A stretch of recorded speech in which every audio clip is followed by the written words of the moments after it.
Hello everyone, કેમ છો બધા? સ્વાગત છે આપ સૌનું ફરીથી એકવાર મારી ચેનલમાં. હું છું જિગ્નેશ પટેલ અને તમે જોઈ રહ્યા છો કેનેડા ટોક્સ. આજે છે 11 એપ્રિલ અને આજના આપ સૌને ગુડ મોર્નિંગ અને જય શ્રી કૃષ્ણ. આજે ટેમ્પરેચર 11 ડિગ્રી સેલ્સિયસ જેવું છે અને ક્લાઉડી એન્વાયરમેન્ટ છે. ઠંડી હવે ધીરે ધીરે ઓછી થવાની ચાલુ થઈ ગઈ છે.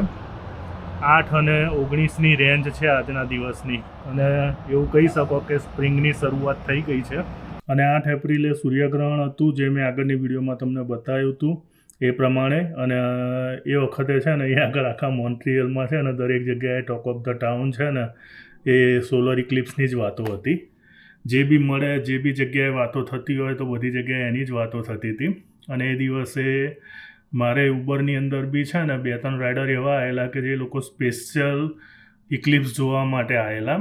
એમાં એક લોસ એન્જલસથી આવ્યો તો એક ભાઈ, એક બેન આવ્યા હતા ન્યૂયોર્કથી. તો એ લોકો બી બહુ જ એક્સાઇટેડ હતા અને એમને બી બહુ જ મજા આવી. તો એ લોકો જોડે વાતો કરી અને એ લોકોનો એક્સપિરિયન્સ બી જાણ્યો કે એ લોકો શું વિચારતા હતા. અને એ લોકોનું કહેવું એવું હતું કે આ જે હતું ને ફૂલ સોલર ઇક્લિપ્સ હતું, એ બહુ ઘણા ટાઈમ પછી જોવા મળે અને અહીંયાથી બહુ જ સારી રીતે જોવા મળ્યું. એટલે બહુ જ મજા આવી. અને જો તમે ના જોયું હોય ને તો આગળની વિડીયો જોઈ લેજો એટલે તમને અંદાજ આવી જશે કે કેવું હતું. કેનેડામાં ઇન્કમ કેટલી થાય અને એક્સપેન્સ કેટલો થાય એના વિશેની જે વિડીયો બનાવી હતી એની અંદર ઘણા બધા ક્વેશ્ચન આવેલા છે. એમાંથી સૌથી વધારે લોકો એ જાણવા માગે છે કે હું કઈ સિટીમાં રહું છું. તો વિડીયોની શરૂઆતમાં જ મેં કીધેલું છે ભાઈ કે આ મોન્ટ્રીયલ અથવા તો ક્યુબેક સિટી, એની ઇન્ફોર્મેશન છે, એના રિલેટેડ આ કેલ્ક્યુલેશન છે. અને હું મોન્ટ્રીયલમાં રહું છું. મારી દરેક વિડીયોની અંદર મેં કીધેલું જ છે કે હું મોન્ટ્રીયલમાં રહું છું. પરંતુ મોન્ટ્રીયલ છે ને આપણા ગુજરાતમાં બહુ ઓછા લોકોએ સાંભળેલું છે. કારણ કે જે બી લોકો અહીંયા કેનેડા આવે છે ને એ લોકોના મનમાં શું હોય છે ખબર છે? કાં તો ટોરન્ટો, કાં તો વેનકુવર, બહુ તો પછી સાસ્કાટૂન કે પછી સાસ્કેચવાનના કોઈ સિટીનું નામ ખબર હોય, કાં તો પછી એડમન્ટન કે કેલગરી. અને ઓટાવા કેપિટલ સિટી છે એટલે એના વિશે થોડી ઘણી ઇન્ફોર્મેશન હોય. પરંતુ મોન્ટ્રીયલ વિશે છે ને આપણા ત્યાં કોઈને કશી જ ખબર નથી. મોન્ટ્રીયલ કેનેડાનું સેકન્ડ લાર્જેસ્ટ સિટી છે. ટોરન્ટો પછી બીજા નંબરનું સિટી છે. અને 1970 સુધી છે ને મોન્ટ્રીયલ સૌથી મોટું સિટી હતું. પરંતુ આપણા ત્યાં લોકો આ વિશે નથી જાણતા. એના પાછળ છે ને ઘણા બધા કારણો છે. એમાં સૌથી મોટું કારણ છે ને કે એની લેંગ્વેજ.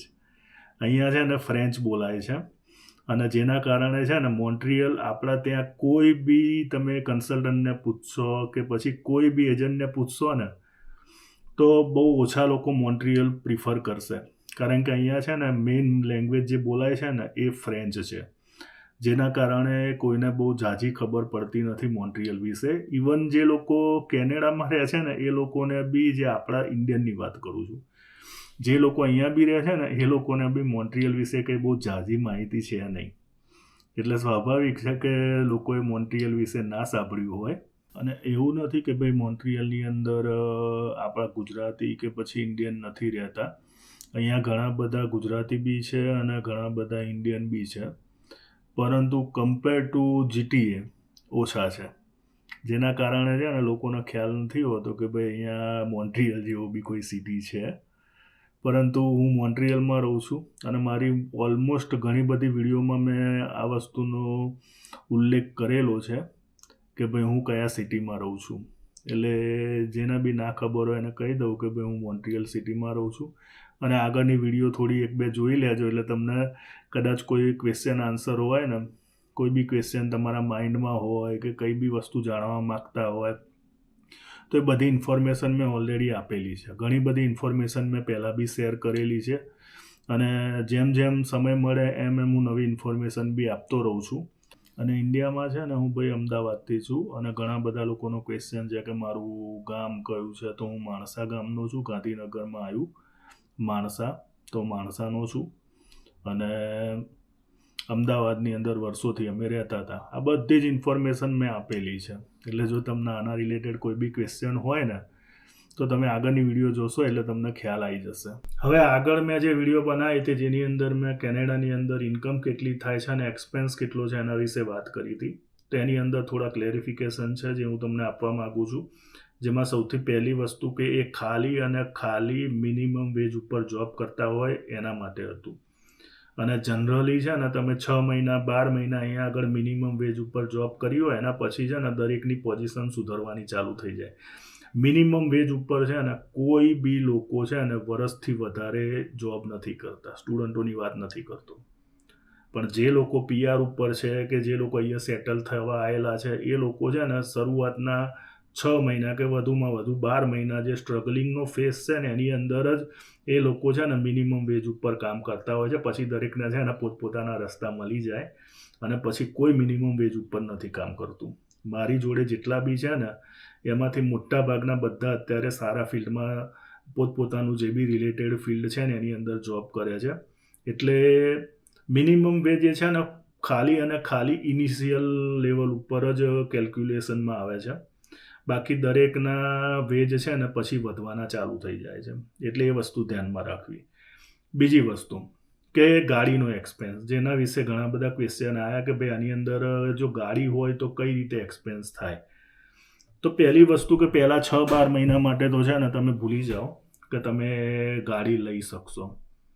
અને એ પ્રેક્ટિકલી બી ના લો ને એ વધારે સારું છે. કારણ કે પહેલી વસ્તુ કે તમે આવો એના પછી તમારું લાયસન્સ તરત નથી બનવાનું. લાયસન્સની અંદર છે ને અહીંયા ક્યુબેકમાં તો ટાઈમ વધારે લાગે છે કારણ કે એટલું ઇઝી નથી લાયસન્સ લેવું.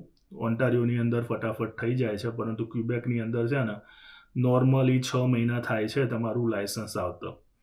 તો ત્યાં સુધી તમે ગાડી નહીં લઈ શકો. હા, લઈ શકો, ઇન્ડિયાનું લાયસન્સ વેલિડ છે 6 મહિના સુધી, પરંતુ પછી નહીં. પણ એની ઉપર તમને છે ને બીજા બધા એક્સપેન્સ વધારે આવે, જેમ કે ઇન્સ્યોરન્સના ઘણી બધી વસ્તુના એક્સપેન્સ વધી જાય. તો એ વસ્તુ હું પ્રિફર કરું છું કે અવોઇડ જ કરો. અહીંનું લાયસન્સ આવે ને પછી જ ગાડી લેવાનું વિચારો.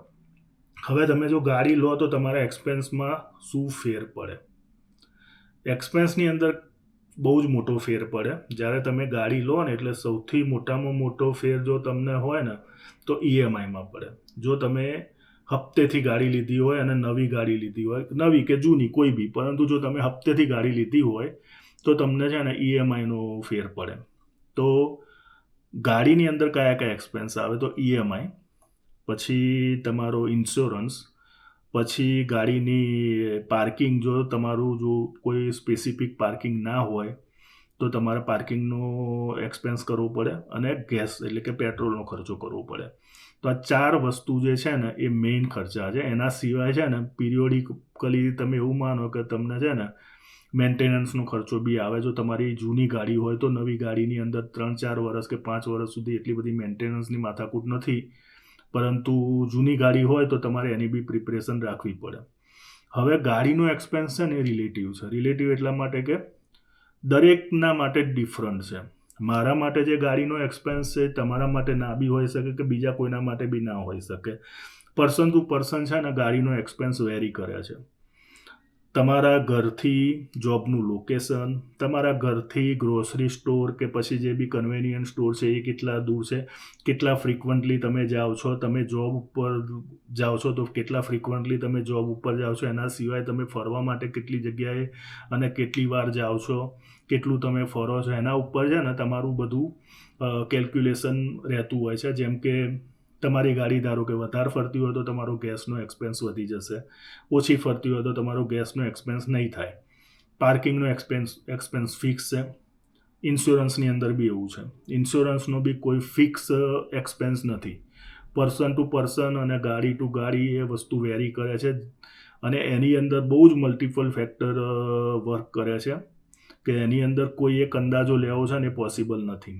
ઉંમરથી માંડી તમારો ડ્રાઇવિંગ રેકોર્ડથી માંડીને દરેકે દરેક વસ્તુ ઇન્સ્યોરન્સની અંદર કન્સિડર થાય છે.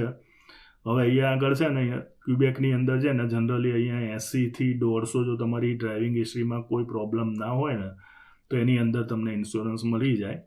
પણ ધારો કે ઓન્ટારિયોની વાત કરો તો ત્યાં આગળ છે ને આ જ કોસ્ટ છે ને 300થી 350 સુધી જાય છે.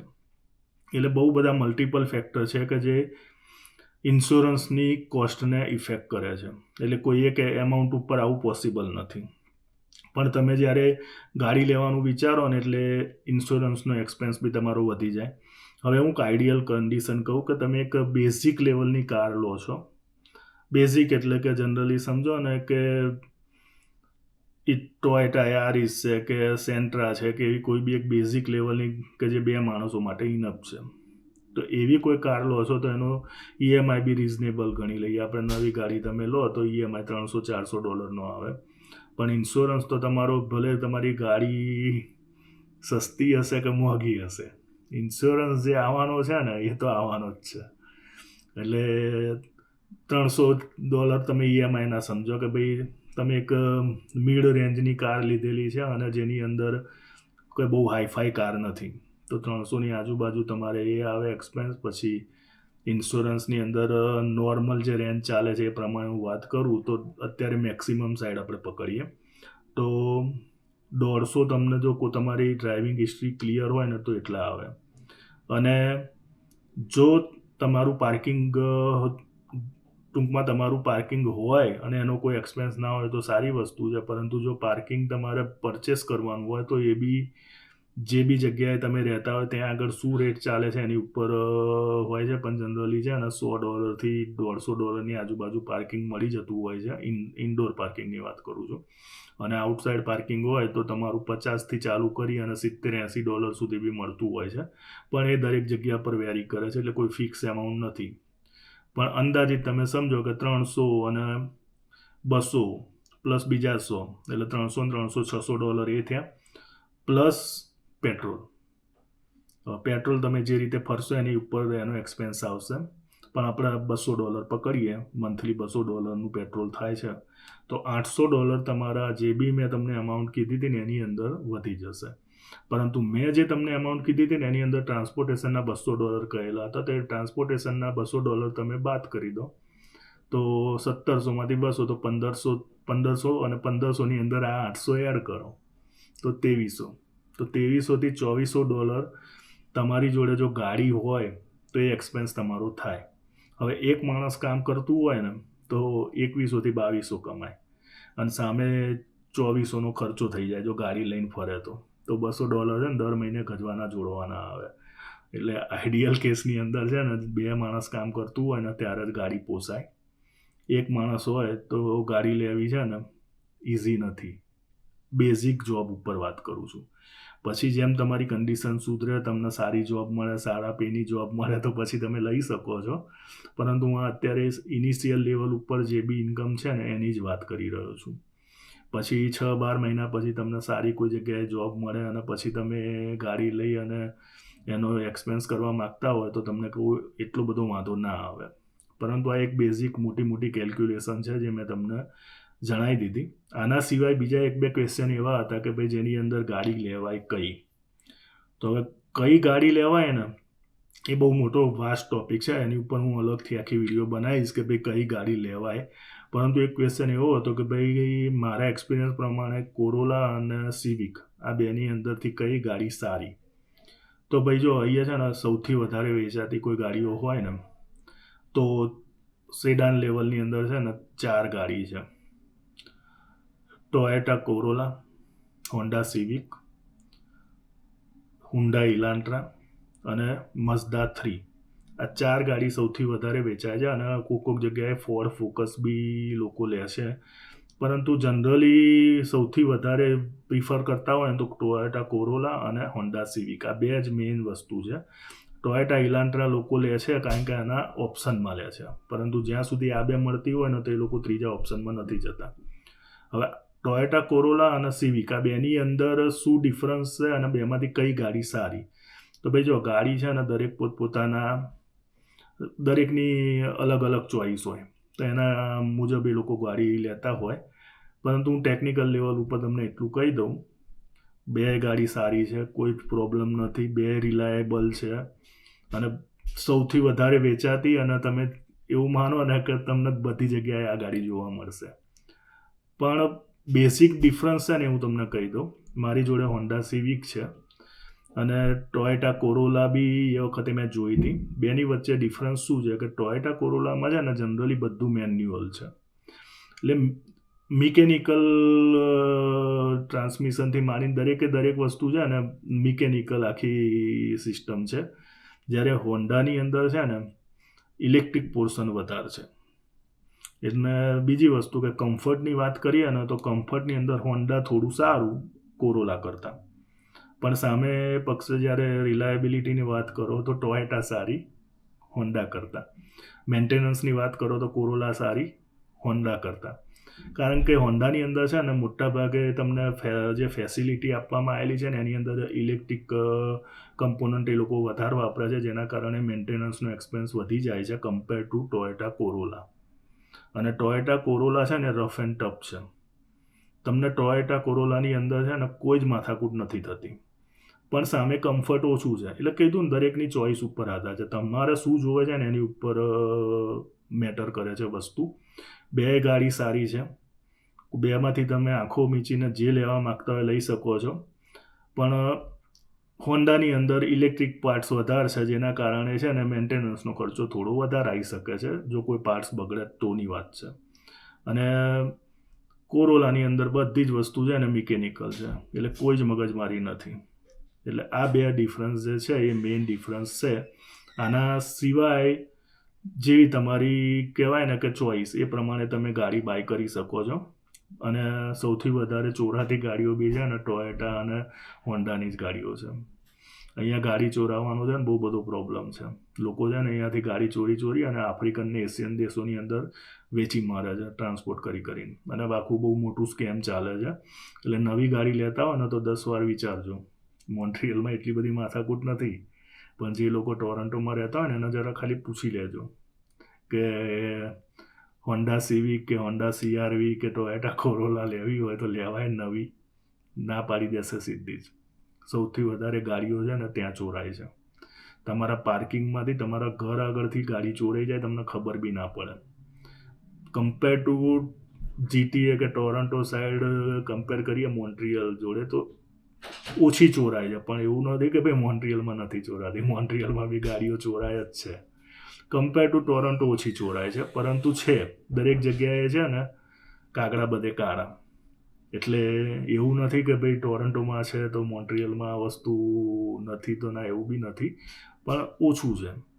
હવે આના રિલેટેડ મેં જે બી ક્વેરી હતી એ તમારી બધી સોલ્વ કરવાની કોશિશ કરી કે ભાઈ ગાડી તમે લો તો કેટલો એક્સપેન્સ થાય અને ગાડી ના હોય તો કેટલો એક્સપેન્સ થાય. હવે તમારે ડિસાઇડ કરવાનું હોય કે ભાઈ જ્યારે તમે આવો ને ત્યારે શરૂઆતના સ્ટેજની અંદર તમારે ગાડી લેવી છે કે નથી લેવી. દરેકની ફાઇનાન્શિયલ કન્ડિશન અલગ અલગ હોય, દરેકની સિચ્યુએશન અલગ અલગ હોય, તો દરેકના કેસ બી અલગ અલગ હોય.